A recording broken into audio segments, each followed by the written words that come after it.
إِنَّا أَوْحَيْنَا إِلَيْكَ كَمَا أَوْحَيْنَا إِلَى نُوحٍ وَالنَّبِيِّينَ مِن بَعْدِهِ وَأَوْحَيْنَا إِلَى إِبْرَاهِيمَ وَإِسْمَاعِيلَ وَإِسْحَاقَ وَيَعْقُوبَ وَالْأَسْبَاطِ وَعِيسَى وَأَيُّوبَ وَيُونُسَ وَهَارُونَ وَسُلَيْمَانَ وَآتَيْنَا دَاوُودَ زَبُورًا۔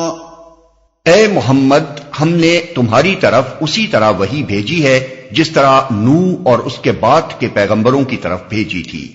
ہم نے ابراہیم، اسماعیل، اسحاق، یعقوب اور اولاد یعقوب، عیسیٰ، ایوب، یونس، ہارون اور سلیمان کی طرف وحی بھیجی۔ ہم نے داؤد کو زبور دی جس طرح نوح اور اس کے بعد کے پیغمبروں کی طرف بھیجی تھی۔ اس سے یہ بتانا مقصود ہے کہ محمد صلی اللہ علیہ وسلم کوئی انوکھی چیز لے کر نہیں آئے جو پہلے نہ آئی ہو۔ ان کا یہ دعویٰ نہیں ہے کہ میں دنیا میں پہلی مرتبہ ایک نئی چیز پیش کر رہا ہوں، بلکہ دراصل ان کو بھی اسی ایک منبع علم سے ہدایت ملی ہے جس سے تمام پچھلے انبیاء کو ہدایت ملتی رہی ہے، اور وہ بھی اسی ایک صداقت و حقیقت کو پیش کر رہے ہیں جسے دنیا کے مختلف گوشوں میں پیدا ہونے والے پیغمبر ہمیشہ سے پیش کرتے چلے آئے ہیں۔ وہی کے معنی ہیں اشارہ کرنا، دل میں کوئی بات ڈالنا، خفیہ طریقے سے کوئی بات کہنا، پیغام بھیجنا۔ ہم نے داؤد کو زبور دی۔ موجودہ بائبل میں زبور کے نام سے جو کتاب پائی جاتی ہے وہ ساری کی ساری زبور داؤد علیہ السلام نہیں ہے۔ اس میں بکثرت مزامیر دوسرے لوگوں کے بھی بھر دیے گئے ہیں اور وہ اپنے اپنے مصنفین کی طرف منسوب ہیں۔ البتہ جن مضامین پر تصریح ہے کہ وہ حضرت داؤد علیہ السلام کے ہیں، ان کے اندر فی الواقع کلام حق کی روشنی محسوس ہوتی ہے۔ اسی طرح بائبل میں امثال سلیمان کے نام سے جو کتاب موجود ہے اس میں بھی اچھی خاصی آمیزش پائی جاتی ہے، اور اس کے آخری 2 باب تو صریحاً الحاقی ہیں، مگر اس کے باوجود ان امثال کا بڑا حصہ صحیح و برحق معلوم ہوتا ہے۔ ان 2 کتابوں کے ساتھ ایک اور کتاب حضرت ایوب علیہ السلام کے نام سے بھی بائبل میں درج ہے، لیکن حکمت کے بہت سے جواہر اپنے اندر رکھنے کے باوجود اسے پڑھتے ہوئے یہ یقین نہیں آتا کہ واقعی حضرت ایوب علیہ السلام کی طرف اس کتاب کی نسبت صحیح ہے، اس لیے کہ قرآن میں اور خود اس کتاب کی ابتدا میں حضرت ایوب علیہ السلام کے جس صبر عظیم کی تعریف کی گئی ہے، اس کے بالکل برعکس وہ ساری کتاب ہمیں یہ بتاتی ہے کہ حضرت ایوب علیہ السلام اپنی مصیبت کے زمانے میں اللہ تعالیٰ کے خلاف سراپا شکایت بنے ہوئے تھے، حتیٰ کہ ان کے ہم نشین انہیں اس امر پر مطمئن کرنے کی کوشش کرتے تھے کہ خدا ظالم نہیں ہے، مگر وہ کسی طرح مان کر نہ دیتے تھے۔ ان صحیفوں کے علاوہ بائبل میں انبیاء بنی اسرائیل کے 17 صحائف اور بھی درج ہیں، جن کا بیشتر حصہ صحیح معلوم ہوتا ہے، خصوصاً یسقیہ، یرمیہ، حزقییل، آموس اور بعض دوسرے صحیفوں میں تو بکثرت مقامات ایسے آتے ہیں جنہیں پڑھ کر آدمی کی روح وجد کرنے لگتی ہے۔ ان میں الہامی کلام کی شان صریح طور پر محسوس ہوتی ہے، ان کی اخلاقی تعلیم، ان کا شرک کے خلاف جہاد، ان کا توحید کے حق میں پرزور استدلال اور ان کی بنی اسرائیل کے اخلاقی زوال پر سخت تنقیدیں پڑھتے وقت آدمی یہ محسوس کیے بغیر نہیں رہ سکتا کہ اناجیل میں حضرت مسیح علیہ السلام کی تقریریں اور قرآن مجید اور یہ صحیفے ایک ہی سرچشمے سے نکلی ہوئی صوتیں ہیں۔ وَرُسُلًا قَدْ قَصَصْنَاهُمْ عَلَيْكَ مِن قَبْلُ وَرُسُلًا لَّمْ نَقْصُصْهُمْ عَلَيْكَ وَكَلَّمَ اللَّهُ مُوسَىٰ تَكْلِيمًا۔ ہم نے ان رسولوں پر بھی وحی نازل کی جن کا ذکر ہم اس سے پہلے تم سے کر چکے ہیں، اور ان رسولوں پر بھی جن کا ذکر تم سے نہیں کیا۔ ہم نے موسیٰ سے اس طرح گفتگو کی جس طرح گفتگو کی جاتی ہے۔ دوسرے انبیاء علیہ السلام پر تو وہی اس طرح آتی تھی کہ ایک آواز آ رہی ہے یا فرشتہ پیغام سنا رہا ہے اور وہ سن رہے ہیں، لیکن موسیٰ علیہ السلام کے ساتھ یہ خاص معاملہ برتا گیا کہ اللہ تعالیٰ نے خود ان سے گفتگو کی۔ بندے اور خدا کے درمیان اس طرح باتیں ہوتی تھیں جیسے 2 شخص آپس میں بات کرتے ہیں۔ مثال کے لیے اس گفتگو کا حوالہ کافی ہے جو سورہ طٰہٰ میں نقل کی گئی ہے۔ بائبل میں بھی حضرت موسیٰ علیہ السلام کی اس خصوصیت کا ذکر اسی طرح کیا گیا ہے، چنانچہ لکھا ہے کہ جیسے کوئی شخص اپنے دوست سے بات کرتا ہے ویسے ہی خداوند روبرو ہو کر موسیٰ سے باتیں کرتا تھا۔ خروج باب 33 آیت 11۔ رسلا مبشرين ومنذرين لئلا يكون للناس على الله حجة بعد الرسل وكان الله عزيزا حكيما۔ یہ سارے رسول خوشخبری دینے والے اور ڈرانے والے بنا کر بھیجے گئے تھے تاکہ ان کو مبعوث کر دینے کے بعد لوگوں کے پاس اللہ کے مقابلے میں کوئی حجت نہ رہے، اور اللہ بہرحال غالب رہنے والا اور حکیم و دانا ہے۔ یہ سارے رسول خوشخبری دینے والے اور ڈرانے والے بنا کر بھیجے گئے تھے، یعنی ان سب کا ایک ہی کام تھا، اور وہ یہ کہ جو لوگ خدا کی بھیجی ہوئی تعلیم پر ایمان لائیں اور اپنے رویے کو اس کے مطابق درست کر لیں، انہیں فلاح و سعادت کی خوشخبری سنا دیں، اور جو فکر و عمل کی غلط راہوں پر چلتے رہیں ان کو اس غلط روی کے برے انجام سے آگاہ کر دیں۔ لوگوں کے پاس اللہ کے مقابلے میں کوئی حجت نہ رہے۔ یعنی ان تمام پیغمبروں کے بھیجنے کی ایک ہی غرض تھی، اور وہ یہ تھی کہ اللہ تعالیٰ نوع انسانی پر اتمام حجت کرنا چاہتا تھا، تاکہ آخری عدالت کے موقع پر کوئی گمراہ مجرم اس کے سامنے یہ عذر پیش نہ کر سکے کہ ہم ناواقف تھے اور آپ نے ہمیں حقیقت حال سے آگاہ کرنے کا کوئی انتظام نہیں کیا تھا۔ اسی غرض کے لیے خدا نے دنیا کے مختلف گوشوں میں پیغمبر بھیجے اور کتابیں نازل کی۔ ان پیغمبروں نے کثیر التعداد انسانوں تک حقیقت کا علم پہنچا دیا اور اپنے پیچھے کتابیں چھوڑ گئے، جن میں سے کوئی نہ کوئی کتاب انسانوں کی رہنمائی کے لیے ہر زمانے میں موجود رہی ہے۔ اب اگر کوئی شخص گمراہ ہوتا ہے تو اس کا الزام خدا پر اور اس کے پیغمبروں پر عائد نہیں ہوتا، بلکہ یا تو خود اس شخص پر عائد ہوتا ہے کہ اس تک پیغام پہنچا اور اس نے قبول نہیں کیا، یا ان لوگوں پر عائد ہوتا ہے جن کو راہ راست معلوم تھی اور انہوں نے خدا کے بندوں کو گمراہی میں مبتلا دیکھا تو انہیں آگاہ نہ کیا۔ لیکن اللہ یشہد بما انزل الیک انزلہ بعلمہ والملائکۃ یشہدون وکفی باللہ شہیدا۔ لوگ نہیں مانتے تو نہ مانے، مگر اللہ گواہی دیتا ہے کہ جو کچھ اس نے تم پر نازل کیا ہے اپنے علم سے نازل کیا ہے، اور اس پر ملائکہ بھی گواہ ہیں، اگرچہ اللہ کا گواہ ہونا بالکل کفایت کرتا ہے۔ ان الذين كفروا وصدوا عن سبيل الله قد ضلوا ضلالا بعيدا۔ جو لوگ اس کو ماننے سے خود انکار کرتے ہیں اور دوسروں کو خدا کے راستے سے روکتے ہیں، وہ یقیناً گمراہی میں حق سے بہت دور نکل گئے ہیں۔ ان الذين كفروا وظلموا لم يكن الله ليغفر لهم ولا ليهديهم طريقا الا طريق جهنم خالدين فيها ابدا وَكَانَ ذَلِكَ عَلَى اللَّهِ يَسِيرًا۔ اس طرح جن لوگوں نے کفر و بغاوت کا طریقہ اختیار کیا اور ظلم و ستم پر اتر آئے، اللہ ان کو ہرگز معاف نہ کرے گا اور انہیں کوئی راستہ بجز جہنم کے راستے کے نہ دکھائے گا جس میں وہ ہمیشہ رہیں گے۔ اللہ کے لیے یہ کوئی مشکل کام نہیں ہے۔ یا ایھا الناس قد جاءکم الرسول بالحق من ربکم فآمنوا خیرا لکم وَإِن تَكْفُرُوا فَإِنَّ لِلَّهِ مَا فِي السَّمَاوَاتِ وَالْأَرْضِ وَكَانَ اللَّهُ عَلِيمًا حَكِيمًا۔ لوگو، یہ رسول تمہارے پاس تمہارے رب کی طرف سے حق لے کر آ گیا ہے، ایمان لے آؤ، تمہارے ہی لیے بہتر ہے، اور اگر انکار کرتے ہو تو جان لو کہ آسمانوں اور زمین میں جو کچھ ہے سب اللہ کا ہے، اور اللہ علیم بھی ہے اور حکیم بھی۔ آسمانوں اور زمین میں جو کچھ ہے سب اللہ کا ہے، یعنی زمین و آسمان کے مالک کی نافرمانی کر کے تم اس کا کوئی نقصان نہیں کر سکتے، نقصان جو کچھ ہوگا تمہارا اپنا ہوگا، اور اللہ علیم بھی ہے اور حکیم بھی۔ یعنی تمہارا خدا نہ تو بے خبر ہے کہ اس کی سلطنت میں رہتے ہوئے تم شرارتیں کرو اور اسے معلوم نہ ہو، اور نہ وہ نادان ہے کہ اسے اپنے فرامین کی خلاف ورزی کرنے والوں سے نمٹنے کا طریقہ نہ آتا ہو۔ يا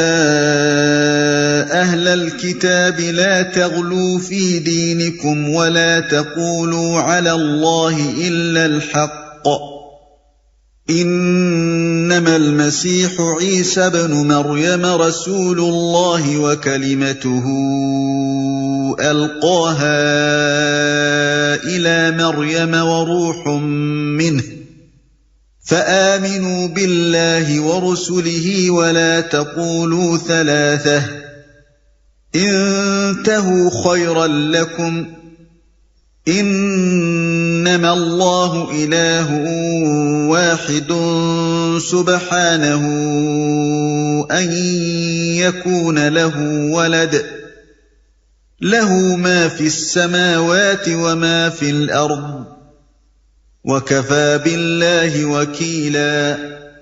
اے اہل کتاب، اپنے دین میں غلو نہ کرو اور اللہ کی طرف حق کے سوا کوئی بات منسوب نہ کرو۔ مسیح عیسیٰ ابن مریم اس کے سوا کچھ نہ تھا کہ اللہ کا ایک رسول تھا اور ایک فرمان تھا جو اللہ نے مریم کی طرف بھیجا، اور ایک روح تھی اللہ کی طرف سے جس نے مریم کے رحم میں بچے کی شکل اختیار کی۔ پس تم اللہ اور اس کے رسولوں پر ایمان لاؤ اور نہ کہو کہ تین ہیں، باز آ جاؤ، یہ تمہارے ہی لیے بہتر ہے۔ اللہ تو بس ایک ہی خدا ہے، وہ بالا تر ہے اس سے کہ کوئی اس کا بیٹا ہو۔ زمین اور آسمانوں کی ساری چیزیں اس کی ملک ہیں اور ان کی کفالت و خبرگیری کے لیے بس وہی کافی ہے۔ اپنے دین میں غلو نہ کرو۔ یہاں اہل کتاب سے مراد عیسائی ہیں، اور غلو کے معنی ہے کسی چیز کی تائید و حمایت میں حد سے گزر جانا۔ یہودیوں کا جرم یہ تھا کہ وہ مسیح کے انکار اور مخالفت میں حد سے گزر گئے، اور عیسائیوں کا جرم یہ ہے کہ وہ مسیح کی عقیدت اور محبت میں حد سے گزر گئے۔ ایک فرمان تھا جو اللہ نے مریم کی طرف بھیجا۔ اصل میں لفظ کلمہ استعمال ہوا ہے۔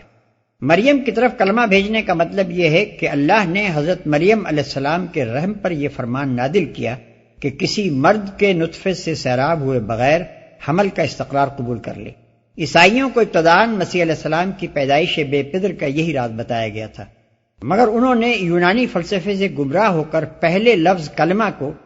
کلام یا نطق لوگوس کا ہم معنی سمجھ لیا، پھر اس کلام و نطق سے اللہ تعالیٰ کی ذاتی صفت کلام مراد لے لی، پھر یہ قیاس قائم کیا کہ اللہ کی اس ذاتی صفت نے مریم علیہ السلام کے بدن میں داخل ہو کر وہ جسمانی صورت اختیار کی جو مسیح کی شکل میں ظاہر ہوئی۔ اس طرح عیسائیوں میں مسیح علیہ السلام کی الوہیت کا فاسد عقیدہ پیدا ہوا،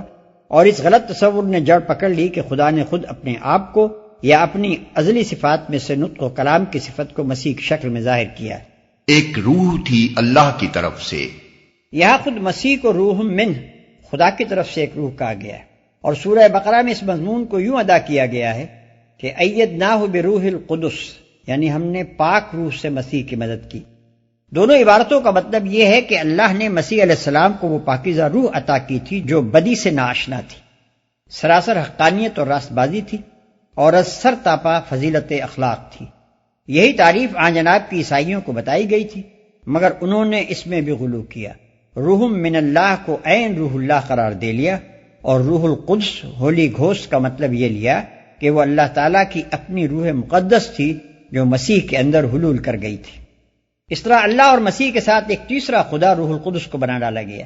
یہ عیسائیوں کا دوسرا زبردست غلو تھا جس کی وجہ سے وہ گمراہی میں مبتلا ہوئے۔ لطف یہ ہے کہ آج بھی انجیل متی میں یہ فقرہ موجود ہے کہ فرشتے نے اسے یعنی یوسف نجار کو خواب میں دکھائی دے کر کہا، اے یوسف ابن داؤد، اپنی بیوی مریم کو اپنے ہاں لے آنے سے نہ ڈر، کیونکہ جو اس کے پیٹ میں ہے وہ روح القدس کی قدرت سے ہے۔ باب 1 آیت 20۔ پس تم اللہ اور اس کے رسولوں پر ایمان لاؤ، یعنی اللہ کو واحد الہ مانو اور تمام رسولوں کی رسالت تسلیم کرو، جن میں سے ایک رسول مسیح بھی ہیں۔ یہی مسیح علیہ السلام کی اصلی تعلیم تھی،